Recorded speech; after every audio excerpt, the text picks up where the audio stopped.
Au menu de ce 6e numéro du Drama Mag, on retrouve Cha Yun-woo en jeune homme torturé, Kim So-yoon en sanglot, Song Joong-ki à la baraque à frites et le plein de testostérone sur Tudum. Hello à tous, je m'appelle Sitou et je vous souhaite la bienvenue dans mon univers drama pour voir ce que nous réservent les cloches en ce mois de Pâques.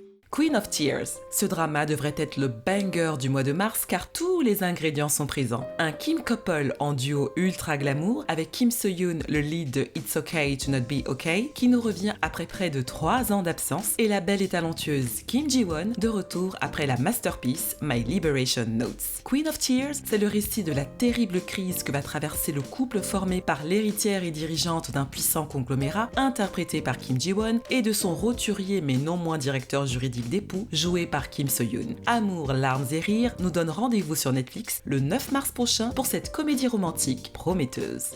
Wonderful World. Après Good Day to Be a Dog, la comédie romantique de l'automne dernier, Cha Yun-woo se remet en selle avec Wonderful World. Cette série coréenne raconte l'histoire de Yoon So-yeon, une psychologue et autrice célèbre dont le fils va perdre la vie de façon tragique. Ulcérée par la légèreté du traitement judiciaire de l'homme qui a causé le décès de son enfant, elle décide de se faire elle-même justice. Sur ce chemin ténébreux, elle va croiser la route de Kwon Sun-yul, le personnage incarné par Cha Yun-woo, jeune homme fraîchement diplômé de la faculté de médecine qui lui rappelle étrangement son fils disparu. Retrouvez l'idole du groupe EXO dans ce drama thriller le 1er mars sur la chaîne du papa de Mickey.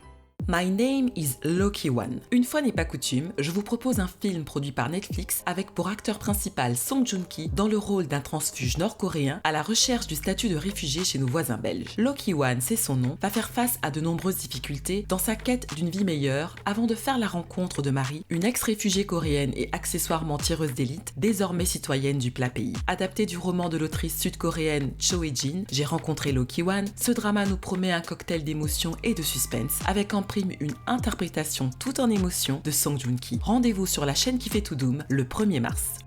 Après Hôtel des Luna, l'établissement hôtelier réservé aux fantômes, voici The Midnight Studio, le labo photo pour Casper et ses amis. So Ki-joo représente la 7e génération de propriétaires de ce drôle de studio photo pour revenants. Anne Bom, quant à elle, est une avocate passionnée mais fauchée que cette clientèle un peu particulière pourrait aider à sortir du trou. Souriez en frissonnant le 11 mars prochain sur Rakuten Viki.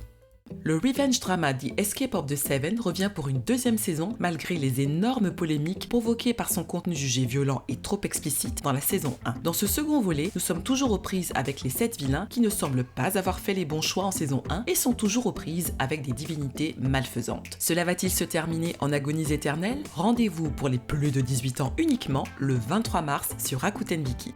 100% physique, c'est le programme que j'attendais le plus en ce premier trimestre 2024. 100% physique est une télé-réalité qui est une combinaison de Ninja Warrior et Koh-Lanta avec 10 fois plus de moyens et des concurrents au physique très affûtés. Pour rappel, le gagnant de la première édition a remporté 300 millions de won, soit près de 210 000 € au terme d'une compétition épique riche en rebondissements. Cette nouvelle saison nous réserve une 2e fournée de compétiteurs plus motivés les uns que les autres. Soyez prêts à pousser de la fonte le 19 mars sur la chaîne ON Rouge.